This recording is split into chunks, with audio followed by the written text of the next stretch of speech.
चेत। प्रभु कह रहे हैं हीरा लेकर राधा नाम का, ये तो बढ़िया है, राधा नाम कीर्तन कर। यद्यपि ऐसा नहीं करना चाहिए, ऐसे दुर्व्यसन नहीं कर, पर दुर्व्यसन नहीं छोड़ सकते और राधा नाम स्वीकार कर लिया तो इस बात हमें विश्वास है राधा नाम की महिमा पर निश्चित आपका मंगल होगा। निश्चित आप इसी जन्म में ऐसी घृणा करेंगे कि देख लेना, निश्चित ये नाम और ये भगवत प्रीति, ये भगवत प्रीति है। मैं नीच हूं, मैं पामर हूं, अधम हूं, पर प्रभु आपका नाम, आपका गुण कीर्तन, आपकी महिमा, छुट्टी 84 भ्रमंते निर्खय जुगल किशोर, ये हम सत्य मानेंगे।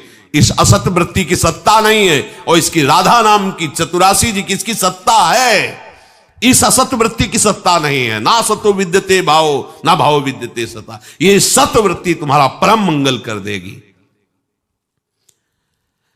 यदि किसी महापुरुष का संग हो जाए, ऐसी कोई घटना घट जाए, ऐसी परिस्थिति बिगड़ जाए, ऐसा वातावरण हो जाए कि उसे उससे ऊब करके किसी संत का आश्रय ले ले, महापुरुष का, तो कोई कितना भी बड़ा पापी हो उनके प्रभाव से ऐसा दृढ़ निश्चय कर ही लेगा कि अब मुझे इस जन्म में भगवत प्राप्ति करनी है। वो संपूर्ण पापों से भली भांति तर जाएगा। सर्वम ज्ञान प्लवेनैव व्रजिनम संतरिष्यति। प्रकृति के कार्य, शरीर और संसार के संबंध से ही पाप होते हैं। जितने पाप होते हैं वो देहाभिमान जब होता है, और देहाभिमान में इंद्रियजन्य सुखों की भोग लालसा ही पाप कराती है। और जब संत संग होता है तो संत संग का प्रभाव होता है सर्व संबंध विच्छेद। ध्यान दीजिए, आप सरिस चाहे सबकी ना, संतों का स्वभाव और प्रभाव आप सरिस जैसे वो हैं वैसे बनाना चाहते हैं, या आप सरिस चाहे आपको भगवत स्वरूप बनाना चाहते हैं। संतों के संग का प्रभाव सर्व संग पहो हिमाम, सर्व संबंध विच्छेद, शरीर से, अंतःकरण से, इंद्रियों से, शरीर संबंधियों से, भोगों से। अगर ये नहीं तो संत संग नहीं हो रहा है। संबंध विच्छेद, संबंध पुष्टता, यह अविद्या का संग है। संबंध विच्छेद यही ज्ञान है, यही अज्ञान के नाश का स्वरूप है। यह अहमता ममता एकमात्र प्रियालाल के चरणों में समर्पित, कोई संबंध नहीं। ध्यान देते हो इस बात पर? ओ नहीं, ये वो प्रपंच लादे घूम रहे हो, जैसे धरिवंश प्रपंच बंच सब ये काल ब्याल को खायो, ये जिए जान श्याम श्यामापद कमल संग शिरनायो। सर्वम ज्ञान प्लवेनैव व्रजिनम संतरिष्यति। जहां वो संत महापुरुष के संग के प्रभाव से सर्व संबंध विच्छेद हुआ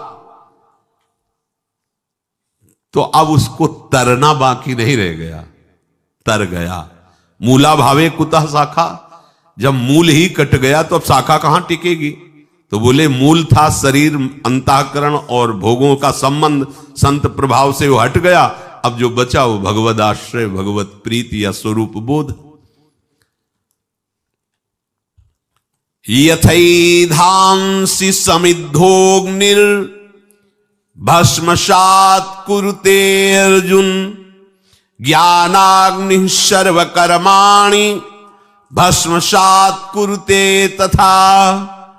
हे अर्जुन, जैसे प्रज्वलित अग्नि ईंधनों को सर्वथा भस्म कर देती है, ऐसे ही जब संत संग से ज्ञान प्रकट होता है तो संपूर्ण कर्मों को सर्वथा के लिए भस्म कर देती है।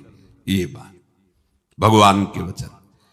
यथैधांसि समिद्धोग्निर्भस्मसात् कुरुते अर्जुन। पीछे के श्लोक में भगवान ने बताया कि जब कोई संत महापुरुषों का आश्रय लेकर के उनके द्वारा बताए हुए मार्ग पर चलता है तो कितना भी बड़ा पापी हो, मार्ग में चलने का तात्पर्य नौका पे बैठना, वो ज्ञान रूपी नौका से पाप रूपी संसार रूपी समुद्र से तर जाता है। तो बोले समुद्र से पार हो गया पर समुद्र तो रह गया, समुद्र की सत्ता तो है, तो आगे के श्लोक में भगवान कहते हैं भस्मसात् कुरुते अर्जुन, कुछ नहीं बचता। उदाहरण में कह रहे कि जैसे प्रज्वलित अग्नि के साथ संयोग करा दीजिए, कुछ भी वो सबको अपना स्वरूप प्रदान कर देगी। लोहा डाल दीजिए, सोना डाल दीजिए, बिष्ठा डाल दीजिए, चंदन डाल दीजिए, जो भी डालोगे वो अग्नि अपने ताप से उसे अपनामय स्वरूप दे देगी। लोहा भी अग्निमय हो जाएगा, सब कुछ वो भस्म कर देगी, कुछ शेष नहीं रहेगा, किंचन मात्र शेष नहीं रहेगा। ज्ञानाग्नि सर्व कर्माणि भस्मसात् कुरुते तथा। जैसे अग्नि सब कुछ भस्म कर देती है, ऐसे ही संत संग के प्रभाव से प्रकट हुए ज्ञान रूपी अग्नि से संचित प्रारब्ध क्रियमाण सब भस्म हो जाते हैं। संचित प्रारब्ध क्रियमाण तीनों कर्म भस्म हो जाते हैं। अग्नि में जैसे काष्ठ का अत्यंत अभाव हो जाता है, ऐसे ही संत संग से प्राप्त हुए ज्ञान से पूर्ण समस्त बंधनों का अभाव हो जाता है। सब बंधन भस्म हो गए, कोई बंधन नहीं, न कर्म बंधन, न शरीर बंधन, न भोग आसक्ति, न देह के संबंधियों का बंधन। तात्पर्य है संसार शरीर से संबंध विच्छेद हो जाने पर ही विशुद्ध बोध होता है, और वही जब कहो तो उसे माना जाता है कि हमारे साथ कटु व्यवहार हो रहा है। ये कटु व्यवहार तुम्हारे माने हुए राग पर हो रहा है। जब तक इस राग का तुम वैराग्य में परिवर्तन नहीं करोगे विवेक के द्वारा, तब तक परमार्थ का अनुभव नहीं हो सकता। वैराग्य को समझा जाता है स्वेच्छाचार। अरे ककारा नहीं आता परमार्थ का, केवल कपड़ा बदल लेने से परमार्थी थोड़ी हो जाते हो। हाँ, परमार्थ के जो महारथी हैं, शरीर से अपनापन, शरीर संबंधियों से अपनापन, भोगों से अपनापन हटाना ही पड़ेगा यदि भगवत प्राप्ति करना चाहते हो।